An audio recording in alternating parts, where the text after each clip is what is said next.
what's going on? It's your boy Brandon Bird. Um, just coming with you guys on a Sunday night. I mean, really Sunday morning, Sunday early morning. Yeah, I just really wanted to really jump in here. I was kind of a little late, man. I was dealing with a lot of dealing with work over there in New Orleans, so really couldn't really jump on and make a share or make a video. But I definitely wanted to touch on I'm not gonna say fun facts, but I will say facts of history. It's actually a Pittsburgh native figure, my city, my hometown. His name was Stephon Foster. Now Stephon Foster is dubbed the father of American music, and he's a songwriter that contributed to over 200 compositions. And he's more. I mean, I think most of his compositions are still played. It's over 150 years old, but the songs that he wrote is still be played to this day. One of his famous songs is "Oh Suzanne," "Old Black Joe," "Old Folks." There's a few other songs that he wrote, and he's also they also consider him one of the greatest songwriters of the 19th century. So he's definitely a figure in a musical sense and as well in history to be reckoned with. He was born in Lawrenceville. Now Lawrenceville is actually is a part of Pittsburgh. It's a Pittsburgh neighborhood. But before I think Lawrenceville, because he was born in 1826 at the time. Lawrenceville was just a regular town at that time. Before it really got annexed. I think it got annexed, became part of Pittsburgh probably about 40, 50 years after, around 1860, 1870. It got annexed. But at the time it was a separate town, but it's now part of Pittsburgh. And now he didn't live that long. I think he passed away at the age of 37. So he didn't really live that long. I think he died in New York, but he's buried in Pittsburgh. I know that. Now most of the songs that he really contributed was basically minstrel songs, and old folk music and stuff like that. But he really became famous doing minstrel shows. And the deal with the minstrel shows was a lot of his songs actually departed and made fun of black people at that time. So his fame in the music industry and musically basically got a racist background to it. A lot of people said, well, he was just doing music, and he got a lot of people that was arguing about him and stuff, because people made a decision to take his statue down. Now the statue been displayed in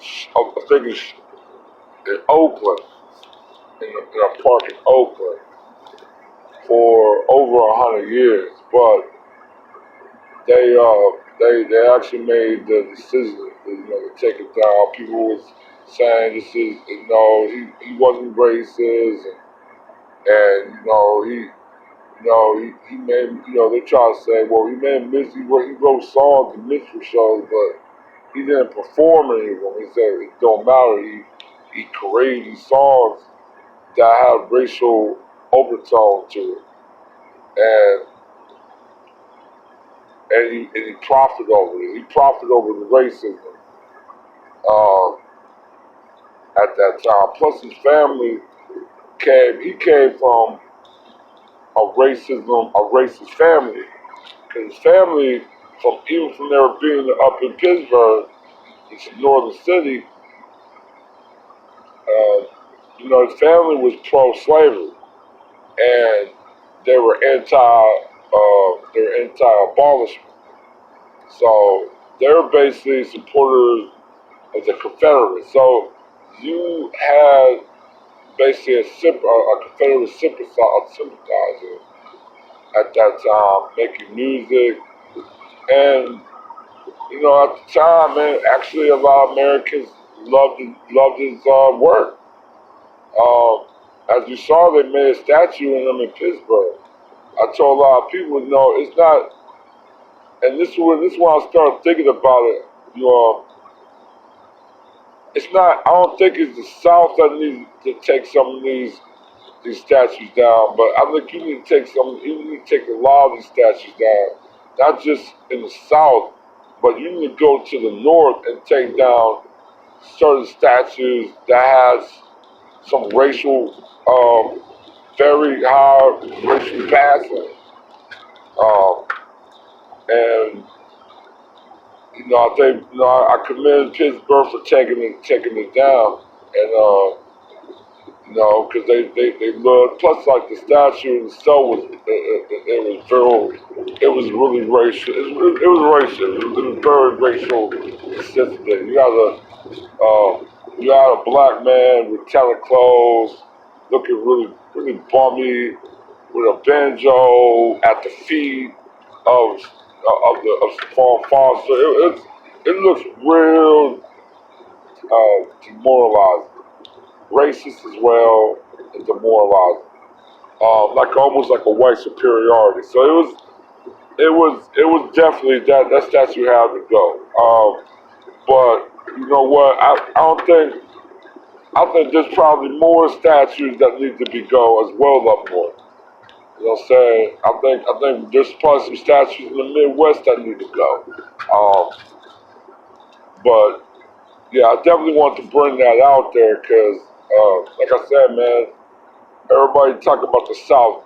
Everybody knows the South is racist, but a lot of people don't know the North is just as racist as the South. So definitely want to let people know about the situation that you got a lot of northern icons that come from very high racist background. So, and that also need to be addressed. All that need to be addressed. So, definitely, you know, definitely want to put that out there. Actually, I'm gonna maybe do a post on my Instagram page. Um, Give it a little bit more detail than I'm talking about that. But yeah, definitely just want to talk more about it. I'm not really going to do a fun fact of history on this one. Like I said, I don't. When I do racial figures, historic figures, I don't like to really include the fun fact title on these topics. Because like I said, when I like to do fun facts, I like to do a positive when I cover these figures. And that's pretty much how I like to do it. So, like I said, I'm gonna probably I'm gonna come out with another fun fact of history, probably sometime today or maybe tomorrow. But I'm gonna definitely try my best and crank one today. So, um, but yeah, I definitely, like I said, I definitely want to bring that to light. And check me out on Instagram, Big Bird at Instagram, and we will continue. We'll continue this later. All right, one.